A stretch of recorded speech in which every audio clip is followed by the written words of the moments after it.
Here I have TOSCIDO X109, and today I'm going to show you how to enable Do Not Disturb mode on this device. So firstly you have to go to the upper bar, and here you can find the button Do Not Disturb. By tapping it once you can switch this mode. By holding your finger on it you can access some of its settings.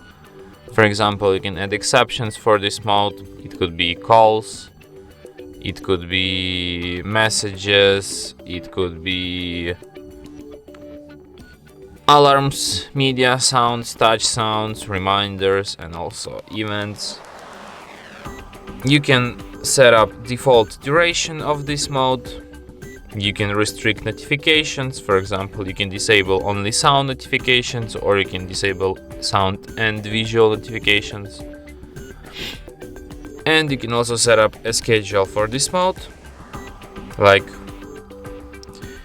you can name your schedule, you can select days on which it will be active, you can select start time, end time, you can also set alarm to override end time of your Do Not Disturb mode.